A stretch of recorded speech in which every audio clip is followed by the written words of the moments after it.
Accueillez Steve Lavoie, directeur des solutions TI chez Micromédica et certifié CISSP pour cette conférence présentée dans le cadre de l'événement Le Sécure. Bonne conférence! Bonjour, bienvenue dans ma session de l'événement Sécure qui concerne l'importance de l'utilisation d'un cadre de sécurité, d'un cadre de conformité en sécurité de l'information en PME. Le public ciblé par ma présentation est essentiellement les propriétaires de PME, les gestionnaires de PME qui ont le chapeau de l'informatique, entre autres, parce qu'en PME, on a souvent plusieurs chapeaux, et les techniciens en informatique qui sont généralistes et qui œuvrent auprès de ces PME-là. L'objectif de la présentation, c'est d'expliquer un peu la réalité des TI en PME, d'expliquer aussi la réalité de la sécurité informatique en PME. On va expliquer aussi ce qu'est un cadre de conformité, démystifier le domaine, expliquer le besoin d'un cadre de conformité en PME et on va présenter un cadre de conformité, celui qui a été retenu.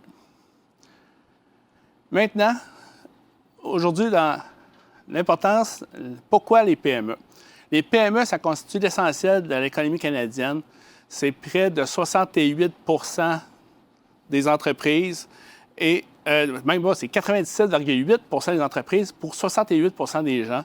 Et si on ajoute les entreprises de moins de 500 employés, on atteint pratiquement 88 des gens qui travaillent pour une PME. Donc, bref, la sécurité informatique, c'est très pertinent parce que ça touche la sécurité informatique en PME est particulièrement pertinente parce qu'elle touche beaucoup de Canadiens. Aussi, les PME sont souvent très déficientes au niveau de leur infrastructure TI. Ils ont des pratiques peu sécuritaires. Ils sont des cibles de choix pour une cyberattaque parce qu'elles ne pensent pas qu'elles sont ciblées. Cela m'amène à me présenter. Je m'appelle Steve Lavoie. J'œuvre dans le domaine des TI auprès des PME depuis près de 20 ans. Et durant ces 20 ans, j'ai eu plusieurs rôles comme technicien, programmeur, conseiller en infrastructure, en sécurité. Et j'ai vraiment œuvré auprès des PME à tous les niveaux. J'ai plusieurs certifications, dont CISSP et GPEN, entre autres. Pour le reste, il y a LinkedIn. Vous avez mon courriel en bas. Et si vous avez des questions, n'hésitez pas à me contacter ou dans le chat dans l'application Subcard.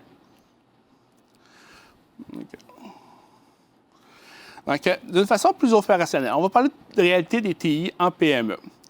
Souvent, si on se met à la place de notre gestionnaire ou notre dirigeant d'une PME, il n'y a aucun moyen, juste même au niveau des opérations, pour justifier comment son infrastructure TI fonctionne. Et souvent, il va se dire, bon, j'opère une petite manufacture, j'ai quelques ordinateurs, quelques serveurs, mais j'ai aucun moyen de dire, est-ce que je performe bien avec ça? Donc là, souvent, ces critères sont très subjectifs. On va parler, est-ce que ça me donne un avantage concurrentiel d'avoir des TI? Est-ce que mes usagers se plaignent? Est-ce qu'ils sont satisfaits de leur travail de l'informatique? Est-ce que j'ai des interruptions de service qui sont causées par les TI? Est-ce que je suis capable de produire mon produit sans que les TI, pour que les TI soient transparentes? Et finalement, est-ce que ça me coûte cher? Et ça, c'est très subjectif d'une entreprise à l'autre. Comme vous voyez, il n'y a aucune considération dans ces critères d'évaluation pour un dirigeant qui concerne la sécurité informatique. Maintenant, si on parle de la sécurité des PME, sécurité en PME, donc la sécurité, elle est souvent inexistante ou des petites choses par-ci, par-là. Et souvent, la sécurité informatique, la question de la sécurité informatique survient dans deux occasions. La première, c'est notre entreprise grossit, elle va bien, on veut faire affaire avec des entreprises un peu plus grosses. Et ces entreprises-là nous demandent de nous conformer à d'autres normes. On veut faire affaire avec un plus grand dans notre marché, on veut sous-traiter. Ils nous demandent d'avoir des meilleures pratiques de sécurité pour pouvoir soumissionner ou travailler avec eux. Okay. Ou des fois, ça peut être une question d'ordre réglementaire. Et quand ça survient, c'est souvent une vraie pluie d'acronymes. Ça va être NIST, COBIT, ISO, etc. Ça en devient vraiment une vraie soupe à alphabet. Mais ce n'est pas le cas le plus fréquent. Le cas le plus fréquent, c'est le feu est pogné. Ça peut être, le feu est pogné chez vous, dans votre entreprise, ou il est pogné aussi dans une entreprise qu'il y a quelqu'un qui est près de vous, un de vos clients, un de vos fournisseurs, et ainsi de suite. Et c'est là que ça amène la réflexion qui dit comment je peux faire comme responsable de mon informatique pour m'évaluer. Comment je peux m'évaluer puis dire OK, mon informatique va bien, je suis sécuritaire, et ainsi de suite. Souvent, trop souvent, le seul repère que ces personnes ont, c'est le consultant qui vient faire l'informatique chez eux, qui vient de temps en temps arranger de façon contractuelle des choses. Et souvent, cette personne-là travaille avec ses compétences. Il travaille souvent en vase clos. C'est souvent une personne qui est seule ou des petites équipes. Sans parler en mal de mes confrères, des fois, la compétence des gens, ça varie de très compétent à complètement dangereux. Donc, c'est ça. Puis souvent, l'ego et les intérêts financiers priment sur la sécurité des solutions. Malheureusement, trop souvent, lorsque le malheur frappe, le responsable informatique nous dit, à l'autre consultant, dit hey, mon consultant à qui je faisais affaire me disait que j'étais correct. Maintenant, comment définir ce correct? Il n'y a aucune. Comment faire en sorte que ce désastre ou cet incident de sécurité aurait pu être prévenu? Donc, la solution, une des solutions possibles pour avoir une vue d'ensemble de la sécurité est d'utiliser un corps de conformité. Maintenant, c'est quoi un corps de conformité? Un corps de conformité, c'est avant tout une liste de vérification. On va y aller de façon très simple. Les PME, c'est des solutions simples. Donc, un corps de conformité, c'est une liste de contrôle. Un contrôle, avant tout, c'est une configuration. On a un processus, un mécanisme qui sert à prévenir ou à contrôler les erreurs ou à empêcher que quelque chose se provienne. Donc, d'une façon très simplifiée, un corps de conformité, c'est une liste de vérification, comme on dit, une checklist, comme on dit en bon français, qui est validée lors d'un audit. Donc, en résumé, l'audit, la vérification de la checklist, au même titre que n'importe quelle entreprise fait du contrôle de qualité sur la manufacture de ses produits. Donc, l'entrepreneur typique trouverait ça impensable de sortir des produits sans nécessairement avoir un contrôle de qualité, mais à son informatique, c'est ce qui arrive. Je n'ai pas de liste, je n'ai pas de vérification, et c'est comme c'est. Donc, maintenant, quand on parle de corps de conformité, ça a souvent mauvaise presse. C'est souvent, n'ont pas une bonne réputation en petites entreprises et même dans les plus grandes, parce qu'ils souvent, c'est perçu comme étant très théorique, très lourd, et c'est très loin des préoccupations des PME qui souvent sont « on va le faire, on va s'ajuster, on va voir comment ça va aller », on ne prend pas nécessairement le temps d'analyser très longtemps. Donc, le fait d'avoir un processus plus lourd est souvent perçu comme un problématique. Alors, pourquoi utiliser un corps de conformité en PME? Parce qu'en l'absence de programme de sécurité de l'information défini, ça permet d'utiliser un cadre qui permet au moins d'avoir un point de départ pour s'évaluer, puis un point de départ sur comment évoluer. Ça permet aussi de prioriser la mise en place des contrôles et sans en oublier, sans focusser trop sur un et au détriment des autres. Exemple, focusser sur l'application des mises à jour Windows alors que les mots de passe sont totalement déficients. Ça permet aussi d'évaluer les consultants qui se succèdent lors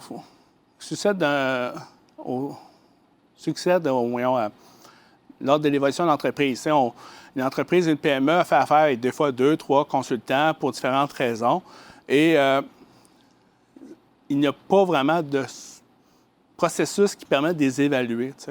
Dire, hey, ce technicien-là, il implante des solutions, oui, mais c'est mal fait, c'est mal évalué, c'est pas sécurisé, etc. Donc là, ça permet un peu au gestionnaire de s'évaluer puis d'évaluer les personnes qui travaillent avec lui en fonction de son corps de sécurité. Et finalement, ça permet aussi d'avoir une vision plus objective de sa posture de sécurité. Donc, ça permet de dire, hey, sur les X contrôles que j'ai en place, que je dois mettre en place cette année, j'en ai implanté seulement tant. 5 ou 50 %. Comme ça permet de dire, OK, cette année, je peux prioriser des choses. Je peux dire, hey, on est déficient là, là, là. On peut investir soit en temps, soit en argent pour atteindre une meilleure sécurité. Donc, souvent, il y a aussi les cadres de conformité. Souvent, c'est perçu comme... C'est pas très concret pour les gens techniques et en même temps, c'est trop théorique. Donc, mais c'est pas si vrai que ça. Il y a différents cadres. Chaque cadre, il y a ses objectifs et son marketing. On va parler de COBIT qui inclut des aspects de gestion. Puis c'est le cadre proposé par la ISACA, qui est un organisme qui œuvre auprès de sécurité informatique. On a ISO 27001, 27002, qui est une norme proposée par l'organisme ISO. CIS Control est proposé par CIS Sécurité, anciennement le SAN Stop 20, qui est un autre cadre. Il y a aussi NIST, qui est un organisme américain, puis c'est le CSF, qui est le cadre proposé par cet organisme. Alors, quel cadre pour une PME? Le ISO 27001, 27002, c'est très complexe pour une PME qui se lance dans cette aventure-là, on part de zéro. Une PME, souvent, on a quelques serveurs, des usagers, c'est là, sécurité informatique zéro. Donc, ISO 27001, 27002 est beaucoup trop complexe pour eux. CIS Control, qui est assez détaillé, peut-être trop, mais ce qui est qui pourrait être une bonne alternative. 6 CSF, moins connu un peu au Québec. Alors, la réponse pourrait être un cadre proposé par le Centre canadien de cybersécurité. C'est le contrôle de cybersécurité de base pour les PME du Centre canadien de cybersécurité. C'est un cadre canadien adapté à nos réalités. Il cible les entreprises de moins de 500 employés, donc c'est-à-dire pour 88 % et quasiment 400 % des entreprises. Ce cadre, il y a un bon mélange de mesures techniques et organisationnelles, puis il vise à appliquer la règle du 80-20, qui est très fréquent en PME, c'est-à-dire on met 20 % de l'effort pour avoir 80 % de vente. Donc là, vous avez l'hyperlien si ça vous intéresse. Quand on choisit un cadre ou l'autre, il y en a vraiment plusieurs. On en a parlé de 3 ou 4, mais il y en a encore plusieurs autres. Mais l'essentiel des cadres de conformité ne font que répéter les mêmes éléments. Donc, chaque cadre insiste ou détaille plus ou moins certains éléments, va couvrir certains aspects qui sont plus pertinents pour eux. Donc, je te donne par exemple, pour le Centre canadien de cybersécurité, le point 5.3, le ISO 27001, le point A9X, là, le CIS Control numéro 4, sont tous relatifs à la gestion des mots de passe. Donc, si vous implantez des contrôles, puis vous dites, hey, lequel que je choisis, la plupart des mesures de base s'appliquent à tous les cadres s'ils ne sont juste pas appelés pareil ou ne sont pas nécessairement présentés de la même chose. Pour ceux qui sont curieux, le site auditscript.com a un chiffrier contenant les équivalences entre CIS et une dizaine d'autres cadres. Donc, ça permet de dire, hey, je veux faire NIST ou je veux faire CIS, mais finalement, j'ai choisi un, puis on me demande de me conformer à l'autre. Alors, j'ai une liste, vous pouvez trouver des équivalents. Alors, pourquoi, puis surtout en PME? Donc, l'implantation de ces meilleures pratiques en sécurité par l'utilisation d'un cadre de conformité, ça permet de protéger votre entreprise, vos investissements en tant que propriétaire d'une entreprise, d'une PME. Vous protégez vos fournisseurs, vos clients et vos employés. Car après tout, l'identité de vos employés, ils n'en ont qu'une. C'est dommage de se faire dire hey, j'ai volé ton identité t'est volée parce qu'on est déficient. T'sais. Donc, c'est vraiment de quoi qui est très important. De plus, je tiens à préciser qu'aucun système n'est à l'abri à 100 % d'une cybermenace. Mais si ces contrôles sont implantés, vous serez en meilleure posture qu'à 90 % des PME.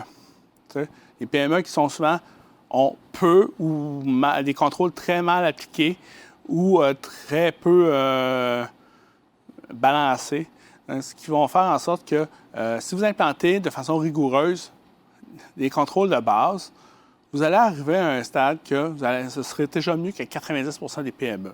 Ça ne serait pas parfait, mais au moins vous êtes dans la bonne direction.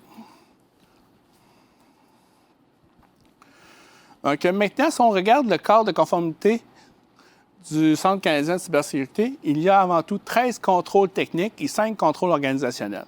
Les contrôles organisationnels, leur but est avant tout de mettre en place une structure de gouvernance auprès de la direction et les sensibiliser à la sécurité de l'information. Ce qui est une chose essentielle dans une PME, c'est que pour que la mise en place d'un plan de conformité, un plan de sécurité de l'informatique, une politique de sécurité de l'information réussisse en PME, il faut absolument l'appui de la direction, sinon c'est voué à l'échec.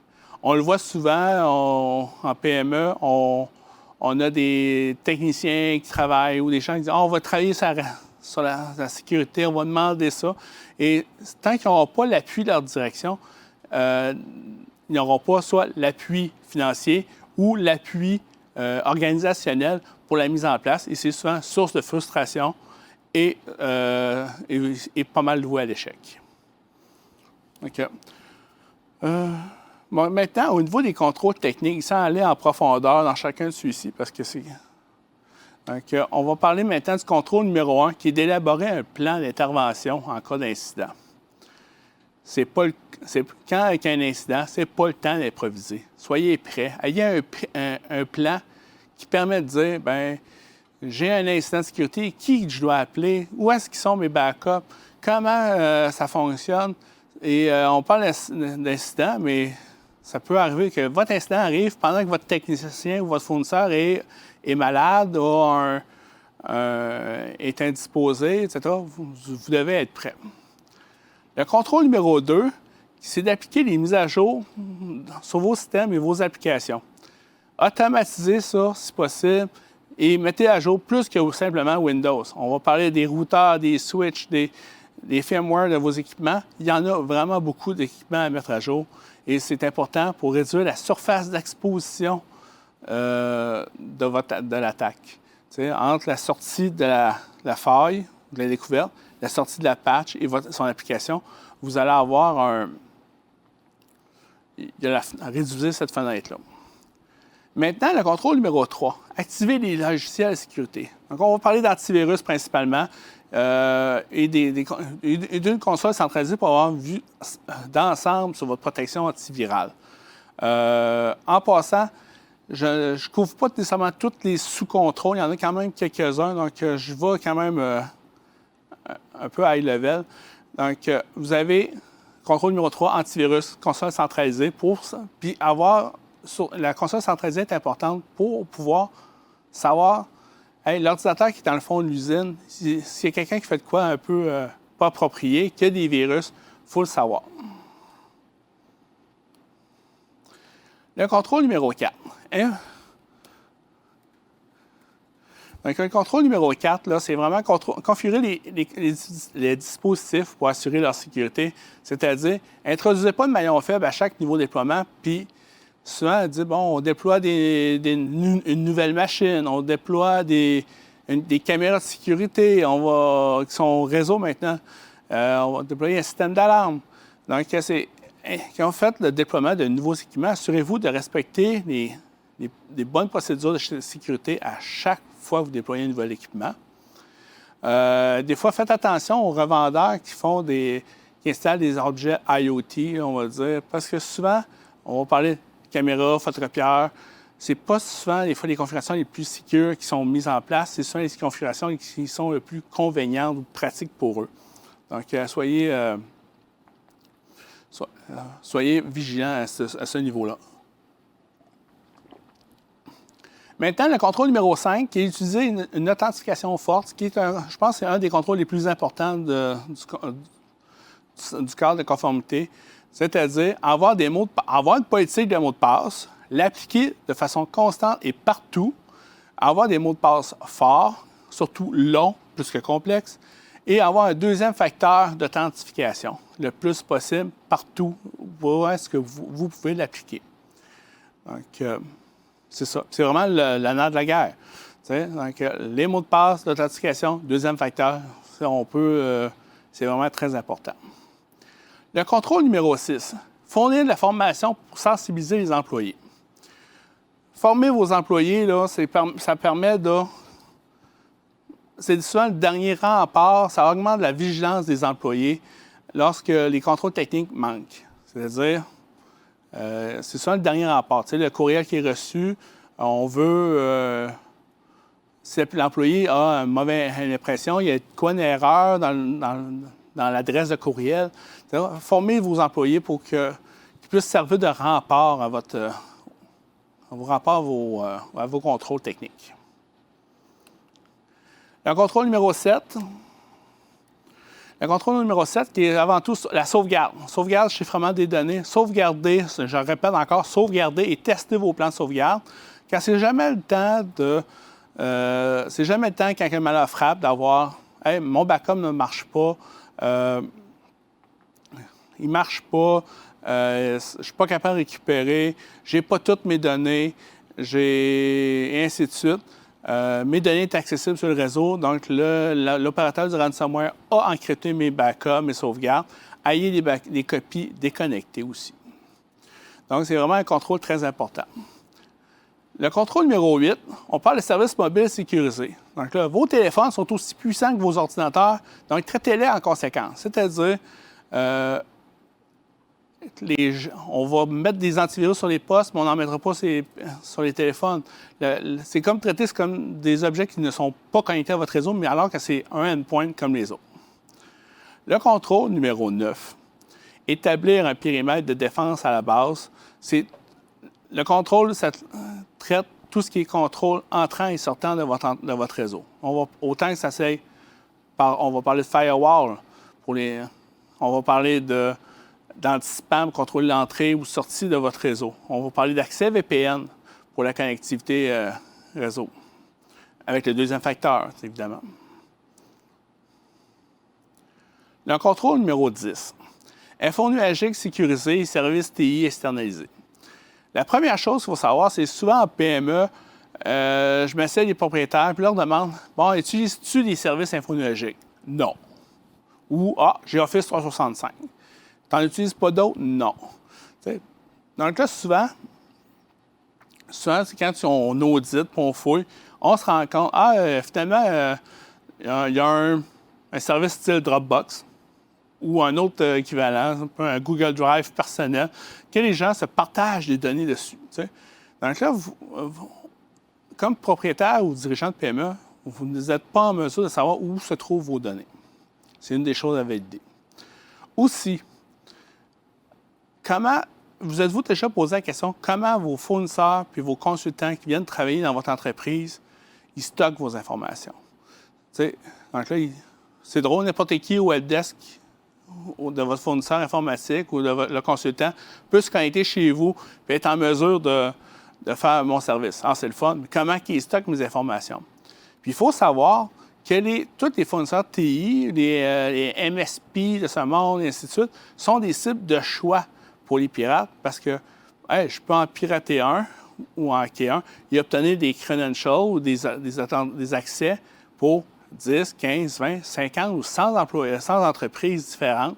Donc, c'est votre fournisseur ou vos consultants sont des cibles de choix. Le contrôle numéro 11, donc souvent une petite PME a un site web, mais finalement, on utilise un CMS comme WordPress, on en nomme un. Et ce CMS demande aussi des mises à jour, autant pour prévenir de diffuser d'autres virus ou d'éviter de servir de propager des virus ou bien avoir des images non appropriées sur son site. Maintenant, le contrôle numéro 12, la mise en œuvre des contrôles d'accès et d'autorisation. De façon très non théorique, c'est sachez à qui vous avez donné des accès et à quoi. Restreignez l'accès aux gens. Restreignez-les sur les accès qu'ils ont. Donnez pas tout nécessairement l'accès à admin du domaine dès que vous avez besoin d'administrer quelque chose à quelqu'un. Restreignez les accès, puis consignez les accès. Exemple, ce soit un chiffrier qui dit « Roger a accès à tel compte ou à tel usager ou à tel fournisseur, à tel portail Internet. Comme ça, en cas, quand cet employé quitte, vous savez qui a accès à quoi. Finalement, le contrôle numéro 13, qui est support, on parle de support amovible qui est sécurisé. Donc, encryptez vos laptops, encryptez vos PC, encryptez les disques USB, les disques amovibles qui se promènent. C'est la moindre des choses. Un vol, une perte d'équipement, c'est très possible. Et dans ce contrôle-là, on parle aussi des moyens quand l'équipement arrive en fin de vie pour en disposer. Maintenant, ça semble beaucoup, mais en même temps, c'est très peu. Tu sais, c'est des précautions de base. Puis la grande majorité des cyberattaques réussies proviennent d'un de ces contrôles-là qui a failli. Je donne l'exemple. Donc, par exemple, une cyberattaque de ransomware, souvent, elle va rentrer par courriel. Donc, on parlait de l'anti-spam, qui est le contrôle 9.8 dans notre cadre le cadre de sécurité cyber-canadien. L'antivirus ne l'a pas bloqué. Donc, c'est le contrôle numéro 3. Puis l'humain qui était pas moins vigilant aurait peut-être manqué de formation, qui est le contrôle numéro 6. Vous voyez, très souvent, les attaques de ransomware ou des cyberattaques, c'est quand un de ces contrôles de base-là manque. On voit l'image, on voit les tranches de fromage, mais chaque contrôle est une tranche. Et on espère que les trous ne s'enlignent pas. Il suffit qu'une seule de ces tranches de fromage-là soit dans le bon... il suffit pour bloquer. Donc, votre sécurité provient de l'ajout de contrôle qui se juxtapose pour éviter d'être totalement à découvert. Donc, puis je rappelle qu'une bonne implantation de ces contrôles, ça permet d'établir une bonne base d'un programme de sécurité de l'information. Puis de plus, comme tous ces cadres s'entrecoupent, le choix du cadre importe peu au début et ça permet d'évoluer. Maintenant, l'utilisation d'un cadre de conformité, ça permet de s'évaluer et de prioriser ses investissements et ses efforts en cybersécurité. Ça permet aux responsables informatiques de reprendre un contrôle en ayant une vue d'ensemble et de ne pas dépendre d'une confiance aveugle envers son consultant ou sa firme externe. Finalement, faites auditer par une firme externe. Même si vous dites hey, « je fais confiance à mon fournisseur », faites auditer. Ça vaut la peine d'avoir un deuxième point de vue une fois de temps en temps. Maintenant, revenons à notre PME typique. Moins de 100 employés, aucun technicien en informatique sur place. Et la majorité de l'informatique est faite par des contractuels, consultants qui se succèdent l'un à l'autre. Donc, le fait d'avoir un cadre de conformité va vous permettre de reprendre le contrôle comme dirigeant de votre entreprise sur votre cybersécurité et ne plus dépendre uniquement du consultant qui dit, lui, c'est correct, l'autre qui passe, c'est correct, etc. Vous ne savez pas c'est quoi qui est correct. Et ça va vous permettre d'avoir une assurance sur vos TI, votre sécurité, et de pouvoir répondre en même temps à la question « Est-ce que je suis correct maintenant? » Merci.